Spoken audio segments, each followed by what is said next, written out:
کتنی بڑی وعید ہے جو یتیموں کے اموال کھاتے ہیں ظلم کے ساتھ، وہ اپنے پیٹوں کو آگ سے بھر دیتے ہیں۔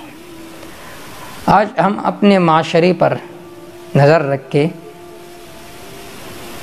تو جو بچے یتیم ہو جاتے ہیں ان کے ساتھ رشتہ دار کس طرح ظلم کرتے ہیں، ان کے اموال ہڑپ لیتے ہیں، ان کے ساتھ ظلم کرتے ہیں، ستم کا معاملہ کرتے ہیں۔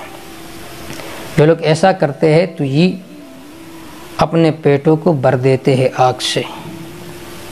دوسرے قسم کے وہ ظالم لوگ ہیں ہمارے معاشرے میں جو حاجی بھی ہے، الحاج اپنے ساتھ لکھتے ہیں، الحاج اپنے ساتھ لکھتے ہیں، تبلیغی اپنے ساتھ لکھتے ہیں، دیندار اپنے ساتھ لکھتے ہیں، لیکن جب میراث کی باری آ جاتی ہے تو پھر بیٹیوں کو محروم کر دیتا ہے اور کہتا ہے یہ مال میں نے اپنے خون سے، اپنے خون کے پسینے سے کمایا ہے، میں کبھی یہ مال اپنی بیٹیوں کو نہیں دے سکتا۔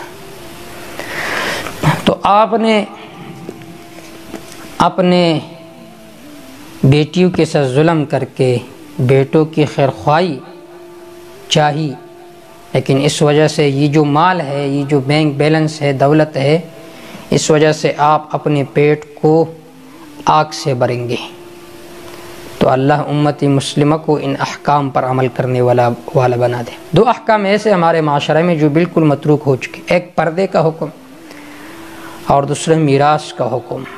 جو لوگ بیٹیوں کا میراث ہڑپ لیتا ہے، انما یأکلون فی بطونہم نارا، وہ اپنے پیٹوں میں آگ بھر دیتے ہیں۔ وَسَيَصْلَوْنَ سَعِيرًا، ان قریب لوگ داخل ہو جائیں گے جلتی ہوئی آگ میں۔ اللہ امت مسلمہ کو محفوظ فرمائے۔